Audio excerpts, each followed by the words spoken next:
స్నేహితులారా, మనందరం పన్నులు కర్తా. కానీ కొన్నిసార్లు ఆదాయపు పన్ను షా నుండి ఒక నోటీసు వస్తే అది మనల్ని కంగారు పెడుతుంది. అలాంటి నోటీసులలో ఒకటి సెక్షన్ మిసెస్డే ఏ కింద వచ్చే సూచన నోటీసు. మీరు మీ ఆదాయపు పన్ను రిటర్న్ నింపి పంపిన తర్వాత పన్ను చార్వాడ్రు దాన్ని పరిశీలించి ఈ నోటీసు పంపుతారు. ఆ నోటీసులో మీరు చెప్పిన లెక్కలన్నీ సరిగ్గా ఉన్నాయో లేదో చెబుతారు. మీరు చెప్పిన లెక్కలు పన్ను చాత వాల్ట లెక్కలు సరిగ్గా సరిపోకపోతే ఎందుకు సరిపోలేదో కూడా ఈ నోటీసులో రాస్తారు.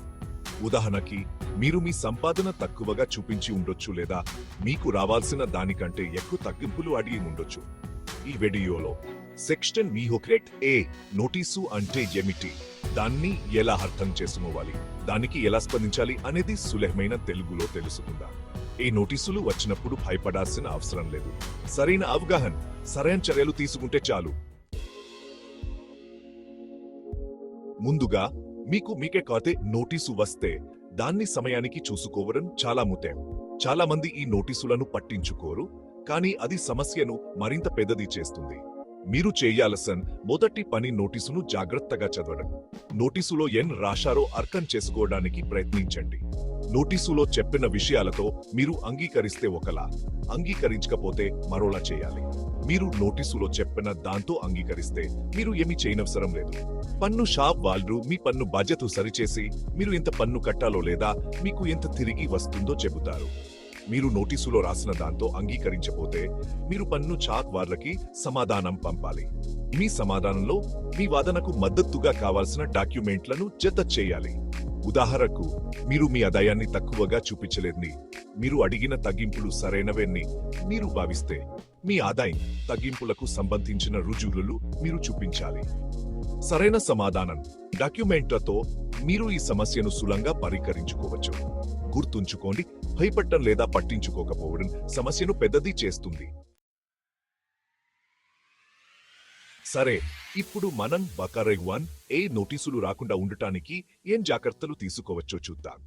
ముఖ్యంగా మీరు మీ ఆదాయపు పన్ను రిటర్న్ నింపేటప్పుడు కొన్ని ముఖ్యమైన విషయాలు గుర్తుంచుకోవాలి.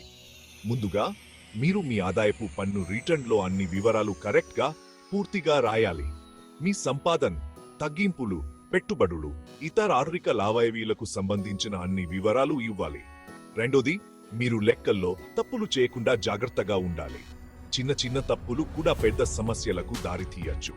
కాబట్టి రిటర్న్ నింపిన తర్వాత ఒకసారి జాగ్రత్తగా చూసుకోండి. మూడోదిగా, మీరు ఆదాయపు పన్ను రిటర్న్ నింపడానికి కంప్యూటర్లో సాఫ్ట్వేర్ ఉపయోగించడం మంచిది. ఈ సాఫ్ట్వేర్ మీరు తప్పులు లేకుండా రిటర్న్ నింపడానికి సహాయపడుతుంది. నాలుగోది, మీరు మీ ఆదాయపు పన్ను రిటర్న్ కోసం సరైన ఫారం ఎంచుకోవాలి. మీ సంపాదన ఎలా వస్తుంది, మీరు ఏ తగ్గింపులు అడుగుతున్నారు అనే దాన్ని బట్టి సరైన ఫారం ఎంచుకోవడం ముఖ్యం. చివరగా, మీరు మీ ఆదాయపు పన్ను రిటర్న్ సమయానికి నింపి పంపాలి. ఆలస్యం చేస్తే మీకు జరిమానా పడుతుంది.